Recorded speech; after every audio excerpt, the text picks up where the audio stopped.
بسم اللہ الرحمن الرحیم۔ میرے تمام دنیا سے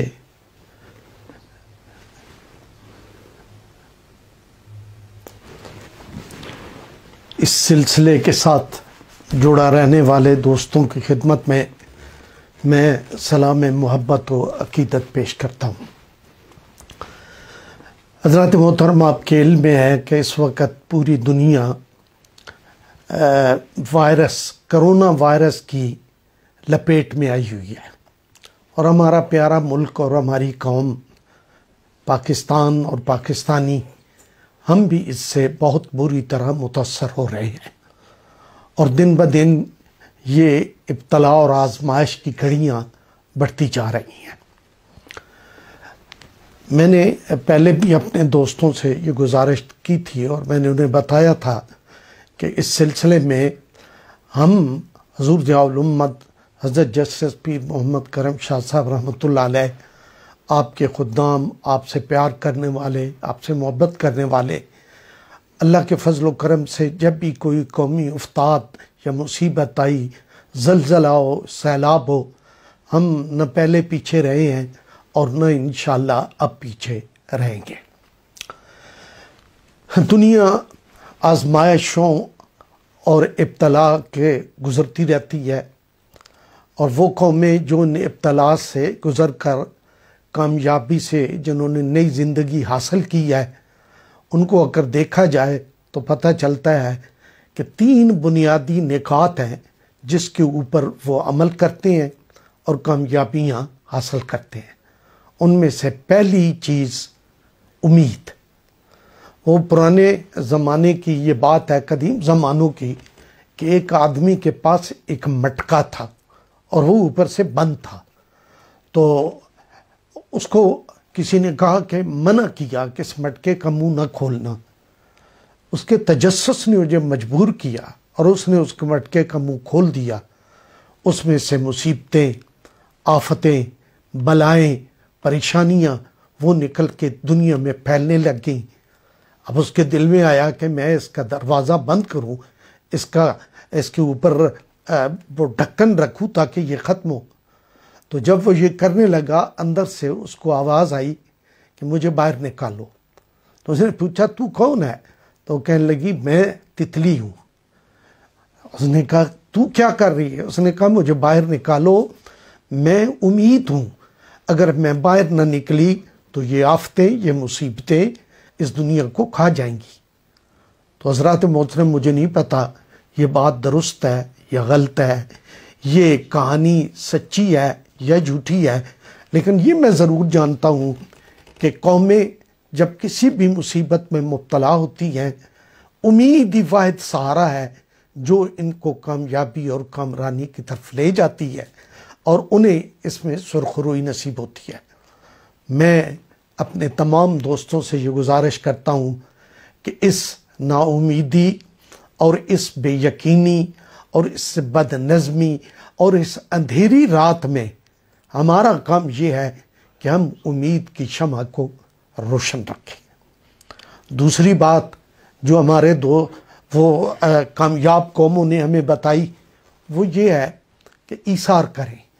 جب بھی کوئی مشکل آ پڑے اس وقت ایثار جو ہے وہ سب سے بڑی پناہ ہے۔ وہ ہمارے بابا جی بہت دانشور اشفاق احمد خان صاحب، وہ کہتے ہیں کہ میں ایک بار اپنے بابا جی سائیں نور والے کے پاس بیٹھا ہوا تھا، تو ایک لڑکا آیا، اس نے آ کے بابا جی کو سلام کیا اور کہا کہ میرے والد نے آپ کی خدمت میں دعا بھیجی ہے۔ ہم سارے حیران ہوئے، دعا کی تو جاتی ہے، دعا بھیجی نہیں جاتی، یہ کیا ہے؟ تو ہم میں سے ایک آدمی اٹھ کے باہر گیا اور اس نے دیکھا ایک ٹرالی میں 2 بوریاں گندم کی ہیں، کچھ چاول ہے، کوئی گڑ ہے، کوئی خورد و نوش کی اور چیزیں ہیں وہ اس میں پڑی ہیں۔ تو ہمیں سمجھ آیا دعا کرنا بھی ایک کام ہے، دعا بھیجنا بھی کام ہے۔ آج جس مصیبت و جس افراتفری سے ہم گزر رہے ہیں، اس میں دعا کے ساتھ دعا بھیجنا بھی ایک زندگی کی بنیادی ضرورت ہے۔ اور تیسری بات جو ہے وہ ہے استقامت، بہادری کے ساتھ حالات کے سامنے ڈٹ جانا اور اس کو استقامت کے ساتھ برداشت کرنا، اور امید کا دامن نہ چھوڑنا. یہ وہ چیزیں ہیں جو انسان کو ان مشکلات سے نکال سکتی ہیں. میں حضور ضیاء الامت کے تمام وابستگان اور تمام اہل اسلام اور تمام دارالعلوم محمدیہ غوثیہ کے شاہین صفت علماء اور اپنی عفت مآب جو ہماری بچیاں جو یہاں سے طالبات، میں ان سب کی خدمت میں یہ گزارش کرتا ہوں کہ یہ تینوں چیزیں اپنے دامن سے ان وابستہ رکھیں، امید کو نہ جانے دیں، ایثار کے جذبے جو ہیں خود بھی ایثار کریں اور دوستوں کو بھی ایثار کی طرف مائل کریں. استقامت، یہ وہ بزرگ کہتے ہیں کہ الاستقامہ فوق الکرامہ، یہ جو پائیدار کسی موقف کے اوپر ڈٹ جانا ہے یہ کرامتوں سے بڑی کرامت ہے. میں دعا گو ہوں اللہ میں اس میں کامیابی اور سرخروی عطا فرمائے.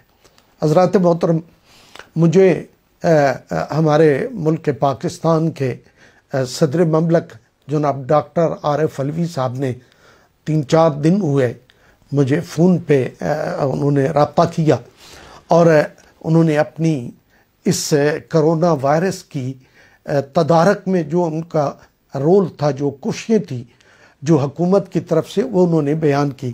اور انہوں نے یہ بھی تذکرہ کیا کہ میں چین میں گیا تھا، وہاں کے صدر سے میری ملاقات ہوئی جو بڑی مفید رہی، اور وہ اس بات پہ انتہائی خوش تھے کہ ہمارے 25-30 ہزار جو پاکستانی بچے پڑھ رہے تھے وہاں، کہ آپ نے دوسری قوموں کی طرح ان کو لے نہیں گئے بلکہ وہ یہاں موجود رہے، اور آج وہ الحمدللہ سرخرو ہیں، کامیاب ہیں اور صحت مند ہیں.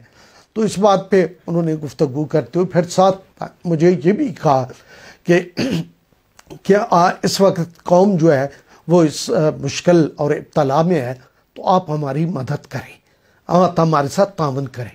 یقینی بات ہے صدر صاحب فرماتے تو ہم نے تب بھی ان کے ساتھ تعاون کرنا ہے، وہ نہ فرماتے تب بھی قومی طور پہ ہمارا یہ فریضہ ہے کہ ہم اپنے ملک اور اپنے ملک کی بسنے والے 22 کروڑ عوام جو ہیں ان کی خاطر اپنی تمام صلاحیتیں بروئے کار لے کے آئیں.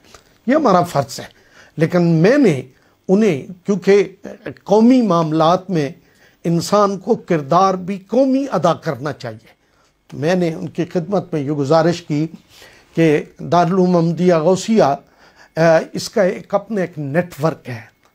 یہاں ہم وہ ادارہ ہیں جو 1925 سے لے کے آج تک دین و دنیا دونوں تعلیمات جو ہیں وہ دے رہا ہے، اور بچوں کی دونوں آنکھوں کو روشن کر رہا ہے.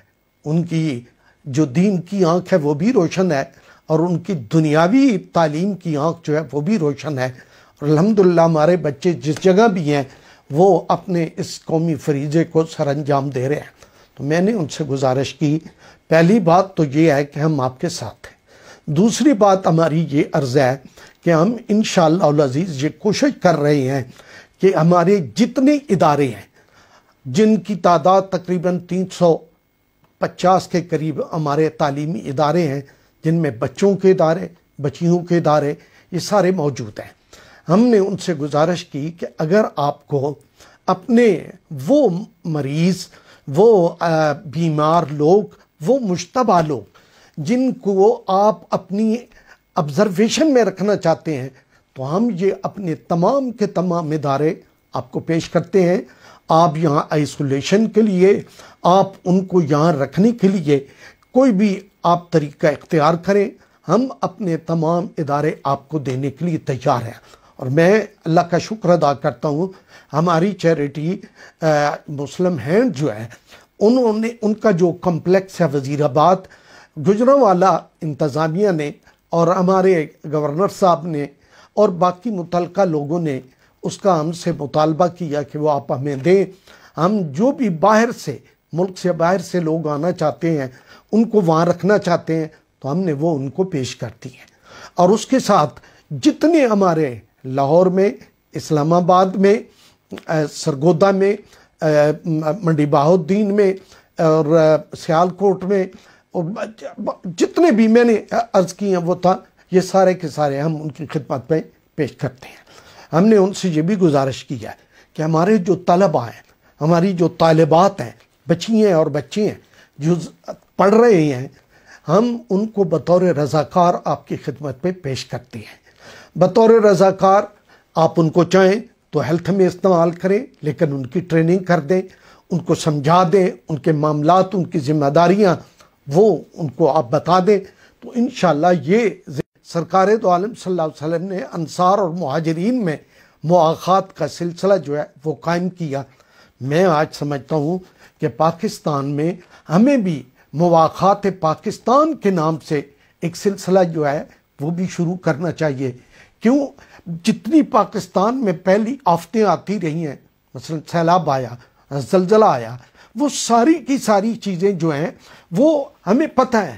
ایک محدود جگہ پہ زلزلہ ہے، ایک محدود جگہ پہ سیلاب ہے، ہم اپنی تمام کاوشیں اور کوششیں وہاں اس کی طرف فائل کرتے ہیں، لیکن یہ ایسی مصیبت اور ایسی بیماری اور ایسی آفت ہے جس کے بارے میں کوئی پریڈکشن نہیں کر سکتا کہ میرے پاس یہ بیماری ہے یا میں اس سے بچا ہوا ہوں یا میں اس کے میری کیا حیثیت اور کیفیت ہے۔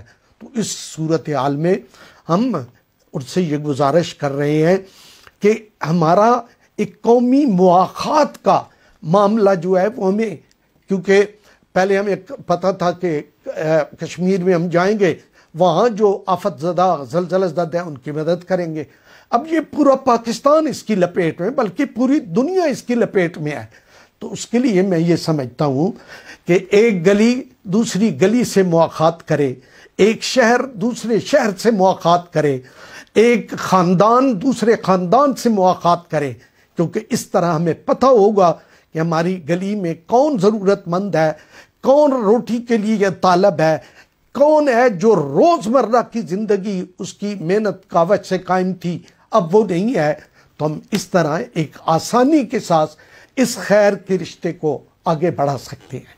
میں یہ سمجھتا ہوں ملک کے لوگ تو مواخات میں اپنے آپ کو پروئیں اور ایک ایک گھر اور ایک ایک محلہ، ایک ایک گلی، ایک ایک گاؤں، ایک ایک شہر دوسرے شہر کا خیال کرے۔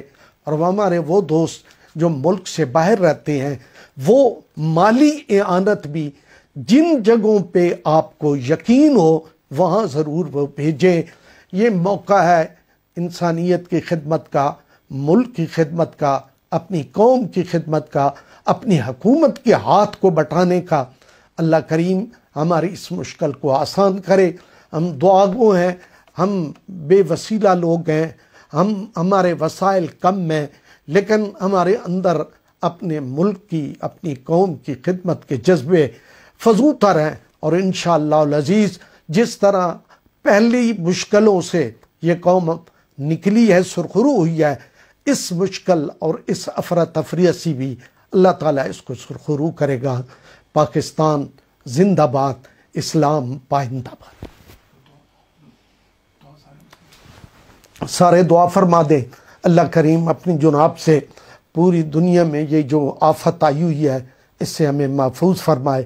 ہمارے جتنے دوست ہیں پریشان ہیں اللہ ان کی پریشانیوں کو دور کرے۔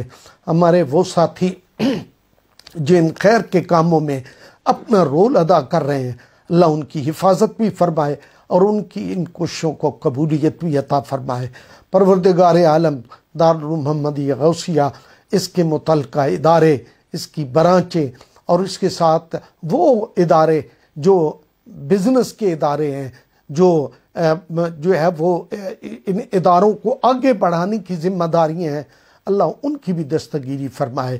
ہمارے دارالعلوم کے تعمیر کے مسائل جو ہیں وہ اب رک گئے ہیں، کیونکہ ہمارے ٹھیکیدار چلے گئے، ہمارے مستری چلے گئے، ہمارے مزدور چلے گئے، تو ہم اللہ کی بارگاہ میں التجا کرتے ہیں مولا جلد از جلد اس امتحان کو ختم فرما اور ہماری جو